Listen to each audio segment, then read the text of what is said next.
अस्सलाम वालेकुम everyone, this is Miya Akbar. Hope so आप सब लोग ठीक होंगे और मेरी वीडियोस आपको पसंद आ रही होंगी। आज ही हम लोग CS302 प्रैक्टिकल का लैब नंबर 3 कर रहे हैं। मैं ट्राई करूंगी कि लैब नंबर 7 तक हम लोग कंप्लीट कर दें एक ही इस वीडियो में, ताकि आप लोग की जल्दी से अच्छी सी प्रिपरेशन हो जाए पेपर की। तो चलिए जी स्टार्ट करते हैं लैब नंबर 3। इसमें आप लोग को मतलब आप लोग को इसमें समझाया जाएगा कि डिजिटल लॉजिक सर्किट एनालिसिस कैसे करते हैं, उसे कन्वर्ट कैसे करते हैं बूलियन एक्सप्रेशन से डिजिटल सर्किट में। मुझे उम्मीद है कि आप लोगों ने EWB डाउनलोड कर ली होगी, यानी इलेक्ट्रॉनिक वर्क बेंच। मैंने किया था, बट मेरे पास अभी रन नहीं हो रहा, नहीं तो मैं आपको दिखाती कि वो होता कैसे है। मैंने फर्स्ट 2 लैब्स में उसे यूज़ किया है। आप लोग देख लीजिएगा और डाउनलोड लाजमी कीजिएगा, क्योंकि आपका सारा पेपर इसी पर होगा, यानी कि आपको वहाँ पे भी ओपन करना होगा। तो यहाँ पे आपको एक एग्जांपल दी गई थी कि Z is equal to A plus B dot C complement, यानी कि कहा यह गया था कि आपने इसे डिजिटल लॉजिक सर्किट में अपने से इम्प्लीमेंट करना है। जब हम देखते हैं A प्लस B या डॉट आ रहा है, तो ये हमारे पास गेट्स चल रहे होते हैं। अब गेट्स का लेक्चर आपके आगे चल के आएंगे और आपको बहुत अच्छे से आइडिया हो जाएगा कि प्लस को हम और कहेंगे और डॉट को हम एंड या नैंड में हम लेके आते हैं।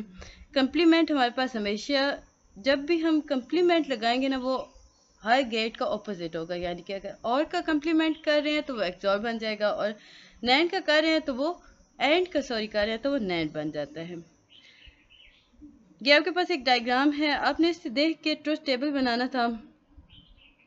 जब भी हम देखते हैं हमारे पास आता है जी, after drawing the circuit above using EWB, यानी देखें यहाँ पर भी हमें कहा जा रहा है कि आप लोगों ने ये सर्किट EWB में यूज़ करके बनाना है, यानी कि इलेक्ट्रॉनिक वर्क बेंच। अब मेरे पास इलेक्ट्रॉनिक वर्क बेंच जो है वो है तो सही, बट वो ओपन नहीं हो रहा, उसको इशू आ चुका है। हम दोबारा ट्राई कर लेते हैं। देखें मेरे पास एरर आ रहा है। तो आप लोग जब इसे ओपन करोगे ना, तो आपके पास ये ओपन हो जाएगा। मेरे पास नहीं हो रहा, तो आप जब इसे ओपन कर लोगे ना, तो वो मैं आपको बताती हूँ कि ये कहाँ कहाँ से आएगा। बाकी इसमें समझाने वाला कुछ भी नहीं था, आपका पेपर रिलेटेड भी कुछ नहीं है, लेकिन आपको आइडिया होना चाहिए कि किस तरह आप लोगों ने डायग्राम क्रिएट करनी है। इलेक्ट्रॉनिक वर्क बेंच के अंदर आपके पास होता है ना, क्योंकि मैं आपको दिखाती हूँ इलेक्ट्रॉनिक वर्क बेंच आपका। यहाँ पर हम 302 के अगर चलते हैं ना, लेक्चर नंबर 1 में आई थिंक CS302 में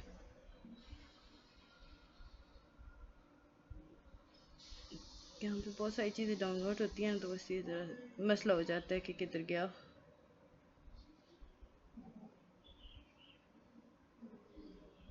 ये आपके पास लैब 1 आ गई। इसका मैं आपको पेपर पैटर्न भी दिखाऊंगी ना, क्या वो बनता कैसे है पेपर आपका। ये इसकी मैंने आपके लिए वीडियो बनाई थी। ये इलेक्ट्रॉनिक वर्क बेंच, ये जी आपका ये है इलेक्ट्रॉनिक वर्क बेंच। इसे आप डाउनलोड जब करोगे ना, तो आपके पास कुछ इस तरह का ओपन होगा ना। यहाँ पर ये जो आपका पोर्शन है, इसे हम गेट्स कहते हैं। इसे आप क्लिक करोगे ना, तो ये आपको बताएगा कि कौन कौन से गेट किधर किधर मौजूद हैं। अब यहाँ पे आपके पास एक आई थिंक डायग्राम होनी चाहिए कि आपके पास इंस्ट्रूमेंट है। इंस्ट्रूमेंट में हम जब भी लॉजिक कन्वर्टर यूज़ करते हैं, तो हम इसको ड्रैग करते हैं। इंस्ट्रूमेंट के एंड पर आपके पास लॉजिक कन्वर्टर होता है, आप उसे क्लिक करोगे और उसे ड्रैग करके नीचे ले आओगे, तो वो आपके पास एक कंप्लीट हो जाएगा। अब ये देखें, ये आ गया जी, प्रॉपर इलेक्ट्रॉनिक वर्क बेंच आपके पास अब आ गया है। हम इसी को लेके चलते हैं कि मैं ज़रा इसे मिनिमाइज़ कर दूँ ताकि आपके फुल स्क्रीन में आ सके।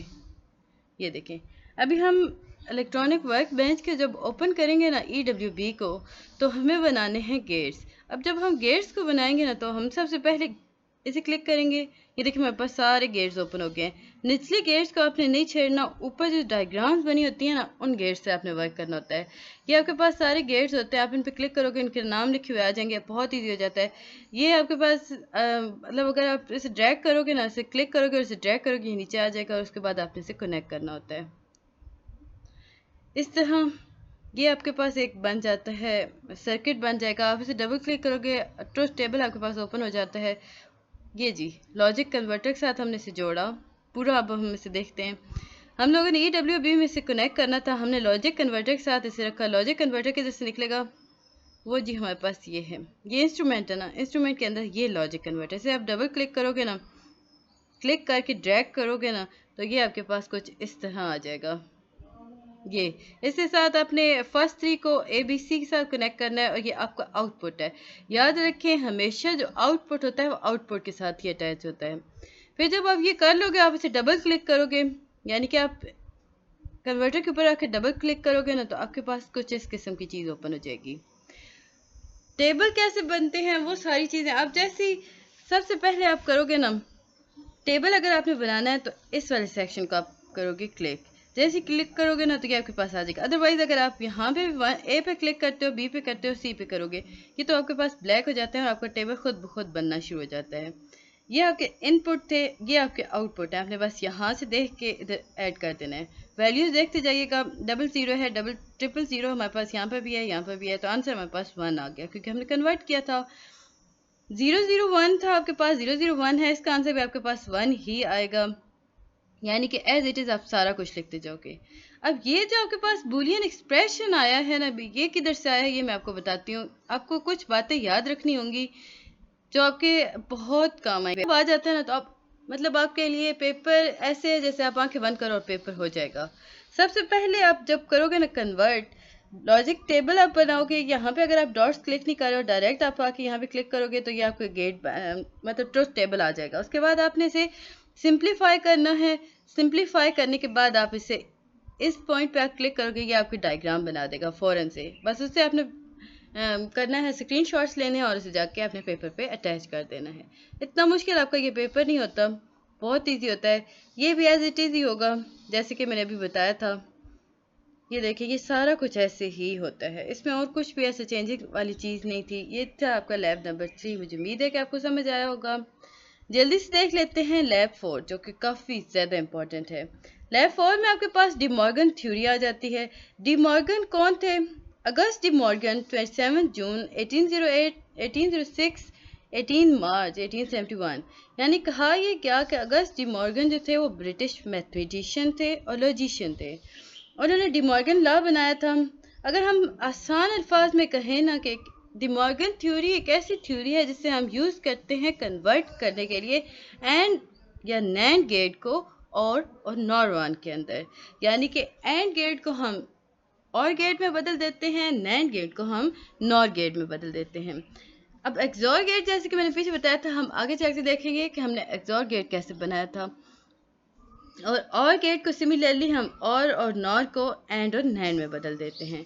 अब यहाँ पे हमारे पास एक्सप्रेशन था a plus B is equal to a complement dot b complement whole complement. ये हमारे पास हमने कन्वर्ट कर दिया जी। इसके बाद a डॉट b को हमने कन्वर्ट कर दिया a प्लस b के अंदर। ये डी मॉर्गन थ्योरी थी, यानी कि एंड को हमने और में किया, नैंड को हमने नॉर में कर दिया। यहाँ पे आपको वो सिंप्लीफाई कर रहे हैं बूलियन एक्सप्रेशन को लेकर, तो यहाँ पे हमें बताते हैं कि x इज इक्वल टू 1 और x is equal to suppose किया आपने कि वो भी 1 है। P2 आपके पास 0.0 है, इसकी वैल्यू आपके पास 0 है। तो ये जो चीज़ होती है ये आपके पेपर में नहीं आती। अगर आप चाहते हो समझना तो ये बहुत ईजी हो जाता है। लाइक आपका ट्रुथ टेबल चल रहा होता है, इसमें और कुछ भी नहीं होता। 1 आपके पास क्या आएगा ट्रुथ टेबल में, अगर हम देखेंगे तो वो हमारे पास 1 ही आता है। तो ये सारा कुछ उसमें आ रहा होता है। पेपर में आपका सिंपल ये आएंगे MCQs। ये जो आपके टॉपिक है ना, ये सारा इंपॉर्टेंट है, इसे आपको याद रखना होगा। यूँ समझ लें कि आपको सही से आना चाहिए। कम्यूटेटिव लॉ है आपके पास a plus B is equal to B plus A. इसका सेकेंड पार्ट आपके पास है, अगर ए बी है तो वो ए बी जो है वो इक्वल होगा बी ए के। एसोसिएटिव लॉ के अंदर हम बात करते हैं a plus B plus C जो कि इक्वल है a plus B plus C के। ए बी सी आपके पास इक्वल आता है, अगर ए को हम कैरी करते हैं और बी सी के साथ ले आते हैं तो वो भी इक्वल आ जाता है। डिस्ट्रीब्यूटिव लॉ के अंदर भी हम इक्वेशंस देखते हैं कि बी प्लस सी मतलब B plus C is equal to A B A plus A C. ये हमारे इक्वल हैं, ये डिस्ट्रीब्यूटिव लॉ के अकॉर्डिंग है। याद रखिएगा क्योंकि ये आपके MCQs में आता है और बहुत ज़्यादा आता है। आइडेंटिटी लॉ आपके पास आता है a plus A is equal to A, या डबल ए भी आपके पास a ही रहेगा। यहाँ पे आपको T5 में दिया गया था कि A B plus A B आपके पास आता है इक्वल टू ए, और ए प्लस बी आपके पास इक्वल टू ए आता है। ये डिस्ट्रीब्यूटिव आइडेंटिटी लॉ के अंदर ही ये आपकी इक्वेशन मूव कर रही होती है। इसके बाद ये रिडंडेंसी लॉ है आपके पास, उसमें आप लोग देखते हो कि ए को हमने अगर ए प्लस बी किया तो आपके पास आंसर ए ही आना चाहिए। इसी की डिफरेंट फॉर्म्स हैं आपके पास। इन फॉर्म्स में जो सबसे ज़्यादा इंपॉर्टेंट थी वो यही थी कि आपको पूछा गया था कि रिडंडेंसी लॉ है क्या। ये आपके 3 मार्क्स का क्वेश्चन था। बाकी आपका पेपर बहुत ईजी होता है, परेशान मत होइएगा। हाँ, पेपर शुरू करने से पहले अपना EWB ज़रूर ओपन कर लें। अगर आप लोग देखेंगे ना इंस्ट्रक्शन में क्या क्या चीज़ें यूज़ कर सकते हो तो वहाँ पे आपको मिलेगा कि EWB आप यूज़ कर सकते हो। जिसके पास ओपन नहीं हो रहा वो जल्दी से जाके अपने सारे ये मैम जो भी हैं वहाँ पे उन्हें बोले कि हमें ओपन करके दें, क्योंकि आपको सारा सारा वर्क उधर ही होना है। तब ये आप पास हो गया, अदरवाइज़ कि आपके लिए बनाना बहुत मुश्किल हो जाता है। ये आप डायग्राम खुद से ड्रॉ नहीं कर सकते हो, काफ़ी ज़्यादा प्रॉब्लम्स इसमें आ रही होती हैं। अगर आपको EWB रन कर रहा है ना तो आप आंखें बंद करके ट्रुथ टेबल बना सकते हो। तो ये सारी चीज़ें आपकी इम्प्लीमेंटेशन आ रही हैं जो कि मतलब ट्रुथ इसके EWB में हो रही होती हैं। अच्छा, मैं यहाँ अगर आपको एक बात बताऊँ ना कि एक्सप्रेशन आप लॉजिक कन्वर्टर के अंदर कैसे लिखोगे, क्योंकि यहाँ पर आपके पास आ रहा होगा कि आपके गेट्स हैं सारे के सारे, ये देखिए यहाँ से ड्रैग करके बाहर लाए गए हैं। लॉजिक कन्वर्टर है, लॉजिक कन्वर्टर को कैसे ड्रैग किया गया है आप यूज़ करोगे। VCC आपने लाजमी यूज़ करना है, ग्राउंड आपने लाजमी यूज़ करना है। ये 2 चीज़ें आपके लिए बहुत ज़्यादा इंपॉर्टेंट है जिनके बगैर आप काम नहीं कर सकते हो। बल्ब किधर से आता है, इंडिकेटर से आता है। तो इंडिकेटर बल्ब आप हमेशा आउटपुट के साथ अटैच करोगे, लेकिन जब लॉजिक कन्वर्टर यूज़ कर रहे हो तो आप बल्ब को अटैच नहीं करोगे। ये बात ज़हन रखिएगा। बाकी इसमें बहुत ज़्यादा डिटेल थी तो वो मैंने आपको बता रखी है पेपर में, फर्स्ट लैब के अंदर, तो लाजमी देखिएगा। तो ये थी जी लैब नंबर 4। लैब नंबर 3 को भी हम कट कर देते हैं क्योंकि हम पढ़ चुके हैं, हम इसे लीव करते हैं। अब लैब नंबर 4 भी हमने कंप्लीट कर ली। अब चलते हैं लैब नंबर 5 की तरफ। डी मॉर्गन थ्योरी को अभी हम देखेंगे कि कैसे वर्क करना है। यहाँ पे जो इम्पोर्टेंट MCQ रिलेटेड चीज़ थी वो थी कि नैंड गेट जो है वो रिप्रेजेंट हमेशा करता है complement of AND operation. NAND gate किसे रिप्रेजेंट करता है, हमेशा अगर ऑपरेशन की रिलेटेड बात करते हैं ना तो वो कंप्लीमेंट ऑफ एंड को करेगा। इसकी जो एब्रीवेशन होती है वो नॉट एंड होती है। नैंड का क्या मतलब है, नॉट एंड। जो ग्राफिक सिंबल है ना नैंड गेट का वो एंड सिंबल्स के साथ होता है और वो आउटपुट पे बबल्स देता है। याद रखिएगा, वो आउटपुट हर गेट जब हम उसको कंप्लीमेंट करते हैं उसकी जो आउटपुट आएगी वो बबल्स के साथ आएगी। MCQs आता है तो आंखें बंद करके आप हर गेट के साथ बबल्स को क्लिक कर सकते हो। इसी तरह सिमिलरली हम बात करते हैं नॉर गेट की, तो वो हमेशा से कंप्लीमेंट ऑफ और गेट करता है। इसकी एब्रीवेशन होती है नॉट और। अब नॉर जो गेट होता है ना वो हमेशा से और गेट के सिंबल्स को यूज़ कर रहा होता है और आउटपुट में जैसे कि मैंने बताया कि वो बबल्स ही को ले रहा होता है। यूनिवर्सल गेट कौन से हैं, याद रखें। या आपके 3 मार्क्स का क्वेश्चन भी आता है, कभी कभी 5 बहुत लक चल रही है तो 5 मार्क्स का भी आ जाएगा, क्योंकि बहुत ईजी क्वेश्चन है। आपके क्वेश्चंस 5 मार्क्स के जो क्वेश्चंस होते हैं मैं आपके सिंपल EWB पे जाके डायग्राम्स बनानी होती हैं। ट्रुथ टेबल है तो ट्रुथ टेबल भी आपको वहीं जाके बनाना होता है। तो ये थी यूनिवर्सल गेट, आपके पास होता है नैंड एंड नॉर गेट। अगर हम देखें ना नैंड और नॉर गेट का तो वो इकोनॉमिकली काफ़ी ज़्यादा उस पर एडवांटेजेस हैं, ईजियर भी है, वो आसानी से फैब्रिकेट भी कर सकते हैं हम उसे। उसके अंदर हम जितने भी बेसिक गेट यूज़ करते हैं ना वो सारे सारे IC डिजिटल लॉजिक फैमिली से होते हैं। याद रखिएगा, नैंड और नॉर गेट जो होते हैं वो इकोनॉमिकल होते हैं, ईजी टू फैब्रिकेट होते हैं, और इनके जो बेसिक गेट्स होते हैं वो सारे सारे IC डिजिटल लॉजिक फैमिली से बिलोंग करते हैं। यहाँ पे हमें बताया गया कि एंड गेट को हम इम्प्लीमेंट कर सकते हैं नैंड गेट के साथ, बट यहाँ पे हम फॉलो करेंगे इन्वर्टर, और इसके अलावा हमारे पास और कोई ऐसा ऑप्शन नहीं है जिसके थ्रू हम इसे इम्प्लीमेंट कर सकें। अब इन्वर्टर कैसे बनेगा नॉट गेट को ना, तो हम यूज़ करते हैं नैंड गेट के अंदर इन्वर्टर्स को। अब बिल्ड ऐसे करते हैं कि सबसे पहले हम नैंड इनपुट पिंस को कनेक्ट कर देते हैं इनपुट सिग्नल A के साथ, यानी कि लॉजिक इन्वर्टर के साथ हम उससे कनेक्ट कर देंगे। ये यहाँ पर आपके पास था, मैं क्या आपको दोबारा से बैक लेके जाती हूँ कि मेरे पास रन नहीं कर रहा था, अदरवाइज रन कर रहा होता मैं आपको बिल्कुल डिटेल में इसमें निकाल के दिखाती कि कैसे ये मूव करता है। अब आपका, अब ये देखें, यहाँ पे था ये। अब इसमें ए को आपने अगर कनेक्ट करना है ना, यहाँ से अगर आप डायग्राम लेके जाते हो ना पिन, कि आपकी ए की पिन है, आप इसे ए ही के साथ कनेक्ट करोगे, बी की पिन को आप बी के साथ कनेक्ट करोगे, तो ये आपके, जब आप ऐसे कर लोगे ना तो आप डबल क्लिक करोगे ना, बी के साथ ऐसे करना है, और ये आपका आउटपुट है। आउटपुट एंड वाले जितने भी गेट होते हैं उनके साथ होता है, और वो आप यहाँ पे कनेक्ट कर दोगे। जैसे ही कनेक्ट करोगे ना, ये आपका एक सर्किट डायग्राम बन गई। अब ये जो सर्किट डायग्राम है ना, आप अगर इसे रन करोगे ना, तो आपके पास एक ब्लॉक ओपन होगा, उसमें आपके पास सारी चीज़ें मौजूद होंगी कि किस तरह उसे वर्क करना है, यानी कि जैसी चीज़ें मैंने आपको पहले बताई हैं, इस तरह ये वर्क करेगा आपका। एंड गेट जो है वो रिप्लेस करता है नैंड गेट को हमेशा से। एंड गेट याद रखिएगा, वो रिप्लेस करता है नैंड गेट को, और गेट भी आपका रिप्लेस करेगा नैंड गेट को। ये इन्वर्टर में हम बात कर रहे हैं कि आपके पास एक डायग्राम दी गई कि एंड से नैंड से हमने एंड गेट बनाया, नैंड से नैंड करके फिर हम दोबारा एंड गेट पे मुंतकिल कर दिया।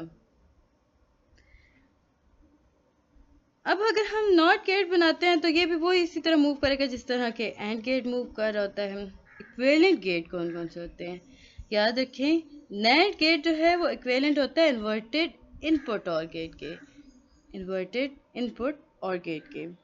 और एंड गेट जो होता है वो इक्विवेलेंट होता है इन्वर्टेड इनपुट नॉर गेट के। नॉर गेट जो है वो सिमिलरली एंड गेट के होगा, वही बात जिस तरह मैंने अभी बताई है। ये सारी चीज़ें आपकी उसी तरह मूव कर रही हैं, बाकी इसमें आपका कुछ भी ऐसा नहीं है। आप लोग प्रैक्टिस EWB पे काफ़ी ज़्यादा कीजिएगा, क्योंकि आपका सारा का सारा वर्क EWB पे ही चल रहा है। ये आपके पास ओपन हो गया। मैं आपको बताऊँ ना, अगर आपने ये डायग्राम बनानी है ना, आप खुद से नहीं बना सकते हो ना, इसे बनाएंगे कैसे। आप इसे ओपन करना ना, ओपन करने के बाद सबसे पहले आप 4 पॉइंट पे आप क्लिक करोगे ना, तो यहाँ पे आपके पास ट्रुथ टेबल बन जाएगा। ट्रुथ टेबल बनने के बाद आप सिंप्लीफाई करोगे ना, तो यहाँ पे आपकी इक्वेशन लिखी हुई आना शुरू हो जाएगी। जैसे इक्वेशन लिखी आएगी ना, तो आप इस गेट पे क्लिक करोगे ना, तो ये आपकी डायग्राम खुद ब खुद बन के आ जाएगी। तो आप वहाँ से कॉपी पेस्ट कर लेना, बहुत इजी हो जाएगा। बट आपको इसके लिए ज़रूरी है कि आपको EWB का यूज़ करना आता हो, आसानी से आता हो। तो ये लैब 5 भी थी। अब हम लैब 6 देख लेते हैं जल्दी से। इसमें बुलियन एक्सप्रेशंस हैं जिन्हें कन्वर्ट किया गया है। बुलियन एक्सप्रेशंस के अंदर अगेन गेट्स ही चल रहे होते हैं। वो जो मैंने आपको सिंप्लीफाइड वाला बताया था ना कि आपने उसे क्लिक करना है, वो सिंप्लीफाई हो जाएगा, वही आपका बुलियन एक्सप्रेशन भी होता है। आप उसे क्लिक करोगे ना, फ़ौरन से आपके पास बुलियन एक्सप्रेशन आ जाएगा, और उसकी जो डायग्राम होती है, अगर डायग्राम चाहिए तो डायग्राम लिख लो, अदरवाइज ट्रुथ टेबल आपका एज इट इज़ आ जाता है। तो ये 6 लैब थी। 6 लैब में सिंपल आपका प्रैक्टिकल वर्क है जो कि आपको EWB पे करना है। लैब नंबर 7 में हम देख लेते हैं कि इम्प्लीमेंट कैसे करना है मिन टर्म और मैक्स टर्म को। इंपॉर्टेंट पॉइंट जो आपको याद रखना होगा ना, मिन और मैक्स का difference. Sum of product and product of sum, यानी कि हम कह सकते हैं कि मिन टर्म और मैक्स टर्म जो है वो सम ऑफ प्रोडक्ट है, या प्रोडक्ट ऑफ सम भी इन्हें कहा जा सकता है। अब ये किस तरह है, अभी हम देख लेते हैं। अब जब मैं कह रही हूँ ना सम ऑफ प्रोडक्ट हैं, तो इसका मतलब क्या हुआ। ये जो एक्सप्रेशन है ये कंसिस्ट करेगा OR यानी और सम ऑपरेशन को एज आउटर मोस्ट लेवल, और हर टर्म जो होगी वो सम कर दी जाएगी प्रोडक्ट ऑफ लिटरल। अब मैं इसकी आपको डेफिनेशन डिफाइन करके बताती हूँ। आपके पास एक एग्जांपल आई जी, आपको उन्होंने बताया कि आपने 2n का मिन टर्म निकालना है। 2n मतलब 3 वेरिएबल फंक्शन है आपके पास, x, y एंड z। तो इसका मतलब ये हुआ कि 2⁻³ तो जो कि इक्वल टू होता है 8 मिन टर्म के, x, y, z। अब जब आप मिन टर्म बना रहे हो ना, तो सबसे पहले आप ऑपोजिट शुरू करोगे, यानी कि, या बहुत अगर मैं सिंपल करूँ तो आप 8 दफ़ा लिखना ना, X Y Z X Y Z X Y Z 8 दफ़ा लिख कर। इसके बाद ही आप उसके बाद उसके कंप्लीमेंट डालोगे। मिन टर्म के अंदर एक्स कंप्लीमेंट से स्टार्ट होता है। पहले हम तीनों का कंप्लीमेंट लेंगे, सेकंड स्टेप पे हम पहले 2 का कंप्लीमेंट लेंगे, जेड का उड़ा देंगे। थर्ड स्टेप पे आप वाई का कंप्लीमेंट उड़ाओगे और जेड पे ले आओगे। फोर्थ स्टेप पे आप एक्स कंप्लीमेंट करोगे, वाई जेड सिंपल लिख लोगे। फिफ्थ पे आप x को कम्प्लीमेंट उड़ाओगे, क्योंकि हम x को लेके आ रहे थे ना हर तरफ, तो हम x को उड़ा देंगे और y कम्प्लीमेंट और z कम्प्लीमेंट। ये आपके रूल्स होते हैं, बट आपको समझाने के लिए आप इसे उड़ाते जाओ। और फिर सिक्स्थ पे आपका y कम्प्लीमेंट आ जाएगा और z और x खाली हो जाएंगे। अगेन आप मूव करोगे, z कम्प्लीमेंट पे आ जाओगे और y और x खाली हो जाएंगे, और लास्ट पे आपके पास x y z हो जाते हैं। अब हम इनके नंबरिंग देखते हैं कैसे। x हमारे पास जिस जिस चीज़ का कम्प्लीमेंट आता है ना, याद रखिएगा ये एक ट्रिक है, अदरवाइज आपके इसके में इतना कुछ नहीं होता। ये आपके लिए मैं बहुत आसान कर रही हूँ तो ट्रिक बता रही हूँ। जिस चीज़ का आप कम्प्लीमेंट लोगे ना, उसकी वैल्यू आपके पास 0 आ जाएगी। x का कम्प्लीमेंट लिया 0, y का कम्प्लीमेंट लिया 0, z का 0। सिमिलरली मिन टर्म में id हमारे पास हमेशा से स्टार्ट होती है 0 से। 0 से 7 का मतलब हुआ कि इसकी 8 id बन चुकी हैं। वैल्यू लिखते जाओगे इस तरह, y और x और y 0 है और z हमारे पास 1 आ गया क्योंकि कम्प्लीमेंट नहीं था। ये देखिए ये सारा उसी तरह मूव कर रहा है। हर फंक्शन जो होता है ना, उसका सम ऑफ मिन टर्म लिखा जाता है। अब सम ऑफ प्रोडक्ट जो है वो एक स्पेशल काइंड है, जिसके अंदर हम मिन टर्म का फॉर्म लिखते हैं और उस फंक्शन को हम यूनिक बना देते हैं। इसी तरह ये सारा कुछ है, बिल्कुल वही सेम प्रोसीजर है। आप एक दफ़ा खुद लिखिएगा और आपको आ जाएगा डिफरेंस। मैक्स टर्म में हम उल्टा करते हैं, यानी कि मिन टर्म का जितनी चीज़ें हमने स्टेप्स अपनाए थे ना, इस तरह आए थे ना हम लोग ऊपर से नीचे की तरफ, ये मिन टर्म था आपका। हम अबव टू डाउन जा रहे थे, ये देखें टॉप से डाउन गए हैं हम लोग, यानी एक्स वाई जी को हम लास्ट पे ले हैं। मैक्स टर्म में होता कुछ इस तरह है कि आप नीचे से ऊपर की तरफ जाते हो, यानी कि जितनी वैल्यूज होंगे आप इनके स्टेप्स चेंज करते जाओगे, लास्ट वाली को फर्स्ट पे ले आओगे। ये देखें, बट यहाँ पे आप ऐड कर दोगे प्लस, वहाँ पे आपने प्लस ऐड नहीं। मिन टर्म में दो डिफरेंस है आपके पास। मिन टर्म में एक्स वाई जी सिंपल जो होता है वो लास्ट में आता है और उसमें आप प्लस ऐड नहीं करते हो, लेकिन जैसे आप मैक्स टर्म यूज़ करोगे ना, तो उसके अंदर आप प्लस ऐड करते जाओगे। ये देखिए x plus Y plus Z, X plus Y plus Z complement same उसी तरह। फिर y का कम्प्लीमेंट लिया, फिर y z का कम्प्लीमेंट लिया, फिर x का कम्प्लीमेंट लिया, अगेन x z का कम्प्लीमेंट लिया, फिर x y का कम्प्लीमेंट लिया, और लास्ट में हम x y z का कम्प्लीमेंट ले लेते हैं। अब एक और बात, फर्स्ट हमने बात की कि मिन टर्म के अंदर हम एक्स वाई जी को लास्ट पे लाते हैं और मैक्स टर्म में हम फर्स्ट पे ले आते हैं। सेकंड हमने डिफरेंस बात की कि मिन टर्म में हम प्लस ऐड नहीं करते, मैक्स में हम प्लस करते हैं। थर्ड और इम्पॉर्टेंट जो आपके पास आ रहा है ना, कि हमने कहा था कि मिन टर्म में जितने भी आपके कम्प्लीमेंट होंगे उनकी वैल्यू 0 हो जाएगी, लेकिन मैक्स टर्म में आपकी जितने भी कम्प्लीमेंट होंगे उनकी वैल्यू 0 होगी, 1 होगी, और बाकी सारे 0 होंगे। अब x कम्प्लीमेंट हमने बात की, ये देखिए लास्ट में हमारे पास आ रहा है ना, x complement y complement plus z complement. तो x की वैल्यू हमने y दी, 1 दी, y की वैल्यू हमने 1 दी, और z की वैल्यू भी हमने 1 दी। ऑन द अदर हैंड अगर मिन टर्म में हम देखें तो हम इन तीनों की वैल्यू को हमने बात की थी। देखें x complement, y complement and 0 complement का हमने वैल्यू दे दी थी 0 0 0। ऑपोजिट हो गया। बाकी आईडी इसी तरह लिखते हैं, आपको ये लिखना आना चाहिए क्योंकि ये आपके पेपर में आ जाता है। ये देखिए जी, यहाँ पे उन्होंने मिन और मैक्स दोनों को कर दिया शॉर्टन। बाकी इसमें इतना कुछ भी इम्पोर्टेंट नहीं था। इनपुट बूलियन एक्सप्रेशन आपको दिया गया था, लॉजिक गेट्स आपने यूज़ करने थे, और ये आपका ट्रुथ टेबल बन जाता है। ये डायग्राम सेम उसी तरह बनेगी जिस तरह मैंने आपको बताई थी, ये EWB में होती है।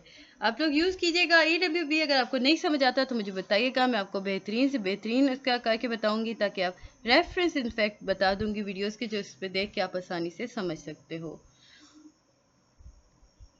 बाकी इसमें कुछ भी इम्पोर्टेंट नहीं है। मुझे उम्मीद है कि आपको ये सारी चीज़ें समझ आ रही होंगी। काइंडली मेरे चैनल को लाइक और सब्सक्राइब ज़रूर कर दें।